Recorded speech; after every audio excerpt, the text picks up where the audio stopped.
Assalamualaikum warahmatullahi wabarakatuh. Perkenalkan, nama saya Iksan Bagas Wicaksono dengan NIM D400230123. Di sini saya akan mempresentasikan tentang analisa daya, termasuk perbedaan antara daya instantaneous, RMS, dan rata-rata. Selain itu akan dijelaskan juga mengenai fenomena total harmonic distortion, THD, serta berbagai jenis rangkaian receiver AC/DC dan konverter DC/DC yang umumnya digunakan dalam aplikasi teknik elektro.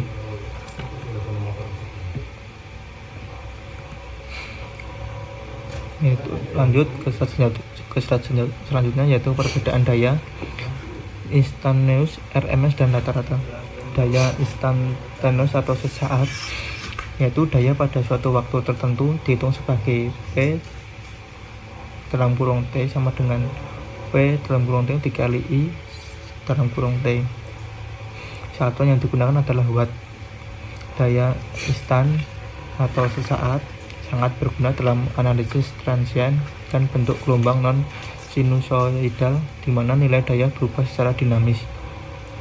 Untuk daya RMS, Rodman Square, yaitu nilai efektif daya untuk beban resistif dihitung sebagai P sama dengan Vrms dikali I RMS. Satuan yang digunakan adalah watt.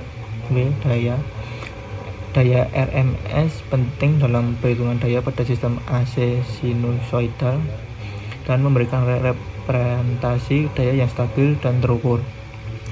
Daya rata-rata atau average power. Daya rata-rata yaitu daya selama satu periode dihitung sebagai PAVG sama dengan 1/T, yaitu periode. Satuan yang digunakan adalah watt, yaitu daya berguna dalam perhitungan daya total dan sistem dengan komponen reaktif seperti motor listrik dan sistem tenaga. Lanjut ke fenomena total harmonic distortion, THD. Yang pertama yaitu definisi dan rumus dari THD. THD atau total harmonic distortion adalah ukuran distorsi harmonik dalam sinyal dihitung sebagai THD sama dengan akar V22 tambah V32 akar V1 tambah V2 dan V3 hingga Vn dibagi V1. V1 adalah amplitudo fundamental, sementara V2 dan V3, V4 sampai Vn adalah aplikasi harmonik. Kedua, penyebab THD total harmonic distortion yaitu disebabkan oleh beban non-linear seperti rectifier dan lampu hemat energi serta switching power supply. Beban-beban ini menghasilkan harmonik yang mengganggu bentuk gelombang sinusoidal secara murni. Yang ketiga yaitu dampak THD, yaitu dampaknya dapat mengakibatkan peningkatan rugi daya, panas berlebih pada peralatan elektronik, interferensi pada sistem komunikasi, dan kerusakan peralatan sensitif. Yang keempat yaitu ada standar THD. Standar THD yaitu IEEE 519 memberikan rekomendasi batasan THD pada sistem tenaga untuk memastikan kualitas daya yang baik dan mencegah masalah yang disebabkan oleh harmonik.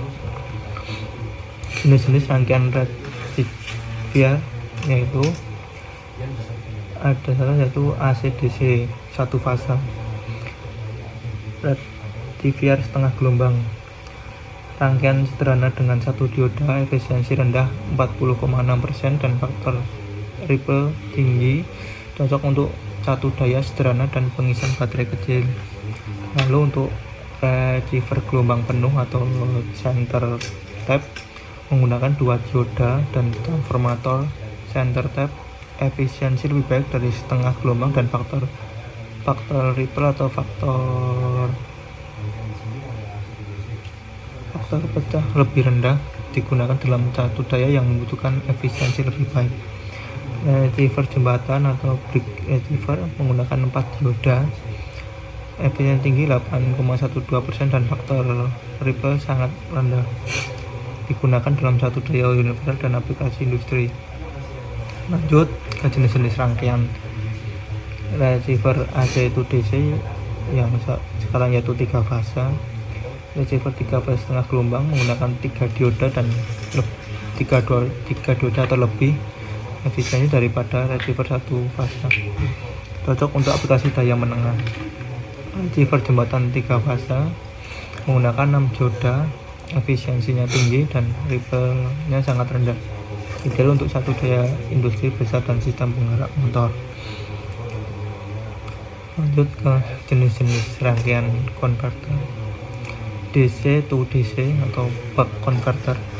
Untuk prinsip kerjanya yaitu buck converter menurunkan tegangan DC dengan menggunakan induktor, kapasitor, dioda, dan MOSFET atau transistor lainnya.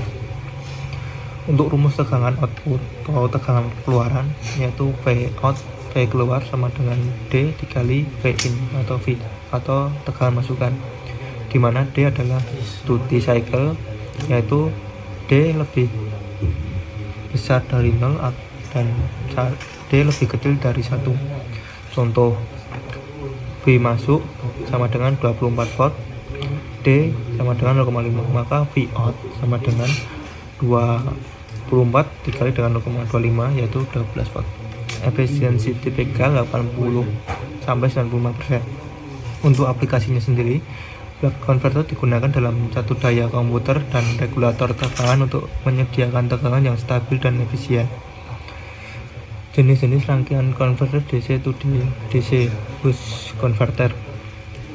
Prinsip kerjanya yaitu boost converter menaikkan tegangan DC menggunakan induktor, kapasitor, dioda, dan MOSFET atau transistor lainnya. Rumus tegangan outputnya V out sama dengan atau tegangan keluar sama dengan V in, tegangan masuk dibagi 1 dikurangi D, dimana D adalah duty cycle tadi, yang dimana D lebih besar dari 0 dan D lebih kecil daripada 1. Contohnya, tegangan masuk sama dengan 12 volt, D sama dengan 0,5, maka tegangan keluar yaitu 12 dibagi 0,5 sama dengan V out 24 volt. Efisien tipikal 75 sampai 90%. Untuk aplikasinya sendiri, boost converter digunakan dalam sistem energi terbarukan yaitu solar panel dan satu daya LED untuk menekan tegangan sesuai dan kebutuhan. Perbedaan dari buck converter dan juga boost converter yaitu di rumusnya, yang dimana untuk buck converter itu dikalikan dengan D dengan duty, sedangkan untuk boost converternya dibagi dengan D duty cycle, yang dimana untuk dari buck converter sendiri itu tegangan keluarnya malah lebih rendah dari tegangan masukan, sedangkan di boost converter ini tegangan masuk malah lebih kecil daripada tegangan keluarnya, yaitu untuk menaikkan tegangan. Lanjut ke jenis-jenis rangkaian konverter DC to DC buck boost converter. Untuk boost converter dapat menaikkan atau menurunkan tegangan DC dan membalikkan polaritasnya, yaitu membalikkan plus dan juga minusnya. Komponen untuk utama meliputi induktor, kapasitor, dioda, MOSFET atau transistor lainnya. Rumus tegangan output adalah V out atau V keluar sama dengan D dibagi 1 dikurangi D dikali V in atau V masuk, dimana D adalah duty cycle, dimana D lebih besar dari 0 dan D lebih kecil dari 1. Digunakan dalam regulator tegangan dengan rentang input yang lebar dan sistem baterai. Perbandingan rangkaian konverter DC to DC. Pada konverter buck tegangan outputnya turun. Pada aplikasi utamanya satu daya komputer regulator tegangan. Untuk kelebihannya ada efisiensi tinggi, desainnya sederhana. Untuk kekurangannya ada hanya menurunkan tegangan aja. Untuk kekurangannya, untuk boost yaitu tegangan outputnya itu untuk menaikkan, Aplikasi utamanya yaitu untuk sistem energi terbarukan dan satu daya LED. Kelebihannya yaitu untuk menaikkan tegangan, cocok untuk aplikasi tegangan rendah. Dan kekurangannya yaitu tegangan atau lebih sensitif terhadap perubahan duty cycle. Jadi untuk perubahan D atau duty dapat sangat mempengaruhi kekurangan dari bus. Untuk bus box yaitu untuk menaikkan dan menurunkan tegangan. Di sini memiliki dua fungsi, yaitu untuk menaikkan dan menurunkan tegangan. Untuk aplikasi utamanya yaitu regulator tegangan lebar dan sistem baterai. Untuk kelebihannya yaitu fleksibel, bisa menaikkan atau menurunkan tegangan. Kekurangannya lebih kompleks, efisien, cenderung lebih rendah daripada book atau bus.